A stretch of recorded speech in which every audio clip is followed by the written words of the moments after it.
SIR প্রক্রিয়া ইতিমধ্যে সম্পূর্ণ হয়ে গেছে এবং আগামীকাল 16ই ডিসেম্বর সেই এসআইআরের খসড়া তালিকা প্রকাশ হওয়ার দিন।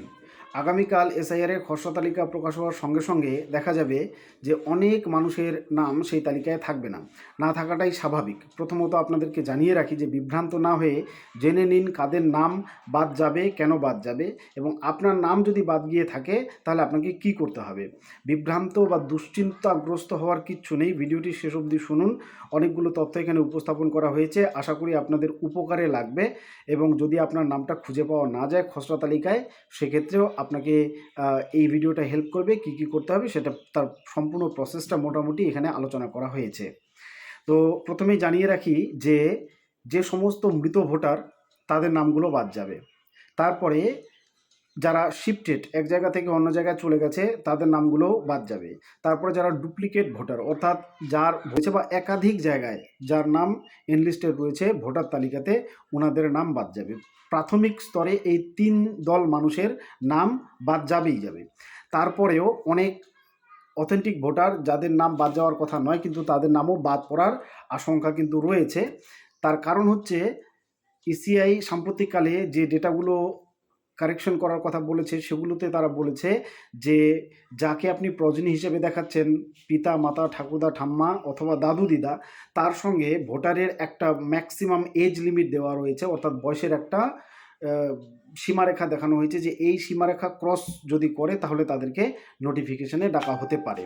বাবার সঙ্গে ছেলের বয়সের পার্থক্য 20 বছরের কম কেন, এক্ষেত্রে তাদেরকে শুনানিতে ডাকা হতে পারে। তার মানে এই নয় যে আপনার নামটা তারা বাদ দিয়ে দিচ্ছে, আপনাকে ভোটার তালিকায় রাখবে না। শুনানিতে ডাকবে, আপনি কারণটা দেখাবেন।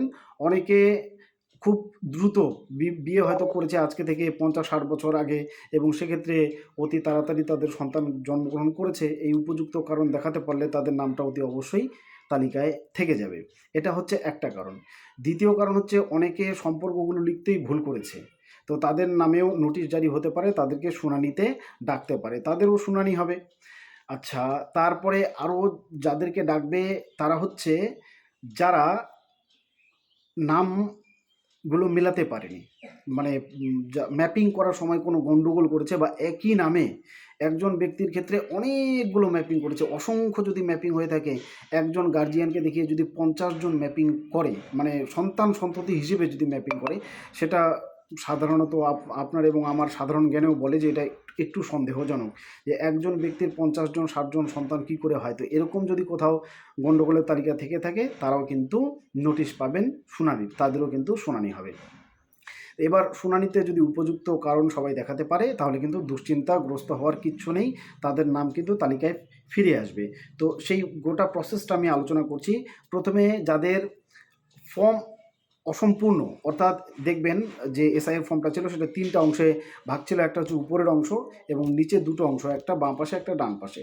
তো আমরা উপরের অংশটা সবাইকে ফিল আপ করতে হয়েছে এবং নিচের দুটোর মধ্যে যে কোনো একটা আমাদেরকে ফিল আপ করতে হয়েছে। যদি 2002 সালের নাম ছিল তাহলে বাঁ পাশে, যদি ছিল না তাহলে ডান পাশে আমরা ফিল আপ করেছি। কিন্তু অনেক ব্যক্তি এরকম আছে এবং সংখ্যাটা 30 লক্ষ, কমিশনের দেওয়া তথ্য অনুযায়ী সংখ্যাটা 30 লক্ষ মানুষের কিন্তু নিচের অংশটা ফিল আপ করেনি, অর্থাৎ নিচে ফিল আপ করার মতো কোনো ডেটা তাদের কাছে নেই, কোনো দেখানোর মতো সম্পর্ক তাদের ছিল না। তো তারা শুধুমাত্র উপরের অংশটাকে ফিল আপ করে জমা করেছেন।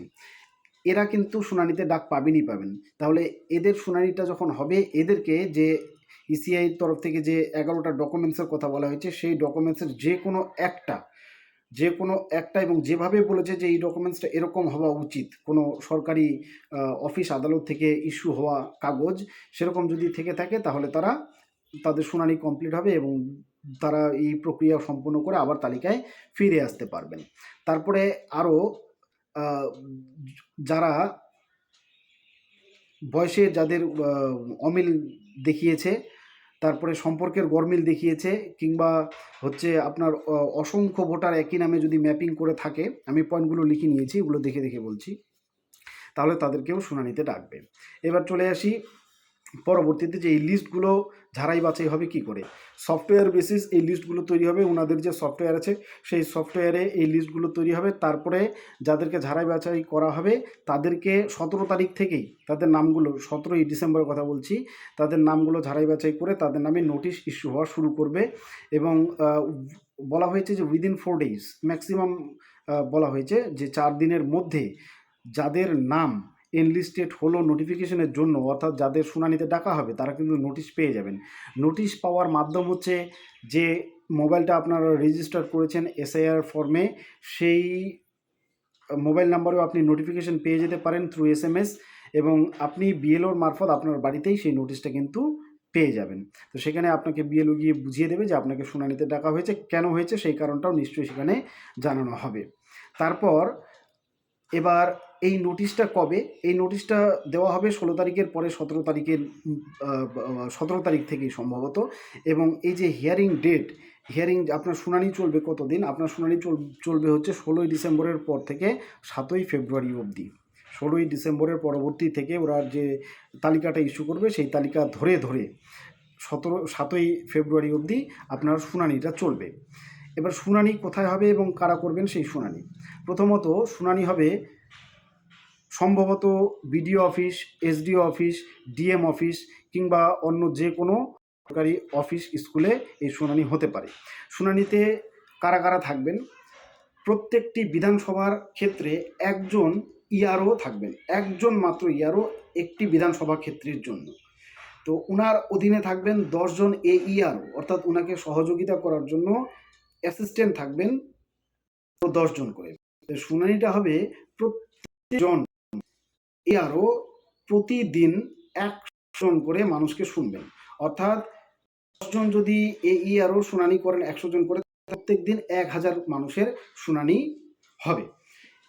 এই 1000 মানুষের হওয়ার পরে তারপর কাজটা হলো কি? তারপর কাজটা হচ্ছে এই যে 1000 মানুষের শুনানি হলো, তাদের কাছ থেকে যে বক্তব্যগুলো তারা শুনলো বা কাগজপত্রগুলো দেখলো, এগুলো তারা কিন্তু আবার নথিভুক্ত করবেন, ডিজিটাইজড করবেন এবং যে সমাধান সূত্র তারা বের করলেন সেই সমাধান সূত্রটা সেখানে লিখে সঙ্গে সঙ্গে ফর্মটাকে ডিজিটাইজড করে দেবেন। যদি প্রমাণ হয়ে যায় যে এই ব্যক্তির এই কারণে নামটা বাদ গিয়েছিল কিন্তু এই কারণটা বৈধ নয়, ইনি অ্যাকচুয়ালি থাকার যোগ্য, তাহলে ওনার নাম কিন্তু পরবর্তীতে 14ই ফেব্রুয়ারি যে চূড়ান্ত ভোটার তালিকা প্রকাশ করা হবে সেখানে ওনার নামটা থাকবে।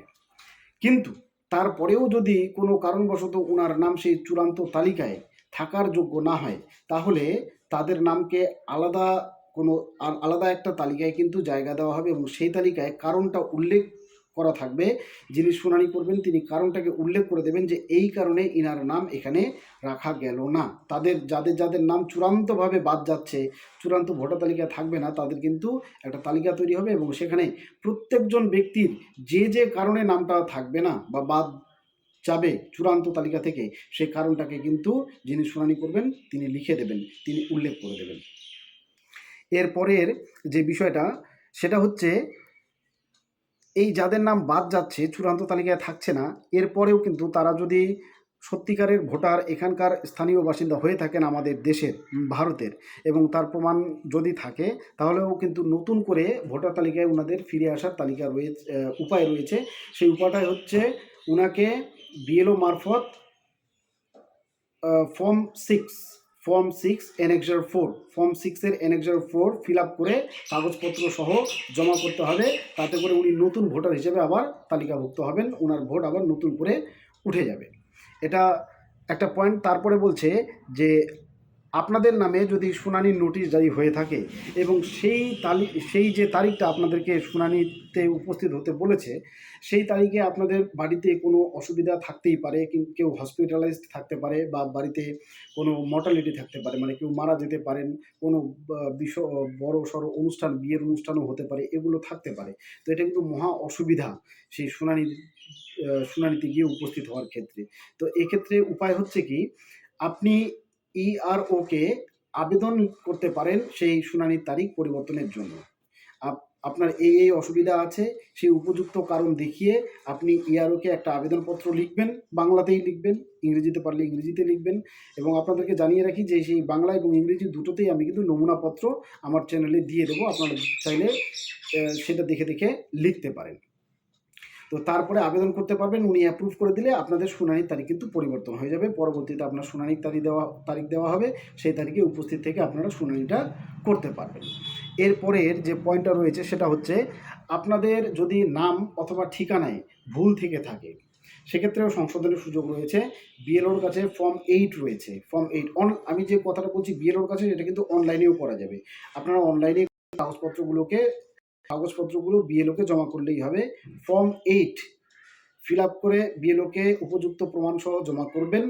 তাহলে কিন্তু তার যদি নাম বা ঠিকানায় কোনো ভুল থাকে সেটা সংশোধন হয়ে পরবর্তী ভোটার তালিকায় চলে আসবে।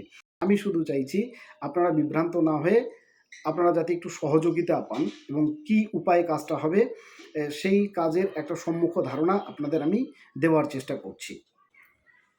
এই যে ভিডিওটা আমি করলাম, এই ভিডিওর তথ্যগুলো কোথায় পেলাম সেটা কমেন্ট বক্সে চেক করে নেবেন। আমি কমেন্ট বক্সে দিয়ে দেবো কোথায় আমি পেয়েছি এই তথ্যগুলো। আশা করি আর কিছু বলতে হবে না।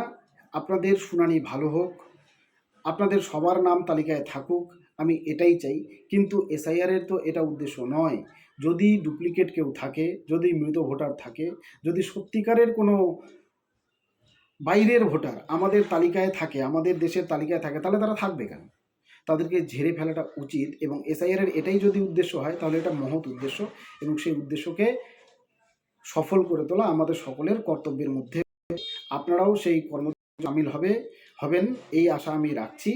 আর মঙ্গল কামনা করছি এবং আশা, যদি উপকার পেয়ে থাকেন আমার এই ভিডিওর মারফত, তাহলে চ্যানেলটিকে সাবস্ক্রাইব করতে ভুলবেন না যদি আপনাদের মনে হয়। আর যদি মনে হয় যে না, তাহলে কোনো জোরাজুরি নেই। আপনারা আপনাদের মতো ভালো থাকুন, সুস্থ থাকুন, দুশ্চিন্তাগ্রস্ত হবেন না। প্রশ্ন থাকলে জিজ্ঞেস করতে পারেন, যথাসাধ্য তথ্য সহ উত্তর দেওয়ার চেষ্টা করব। ধন্যবাদ।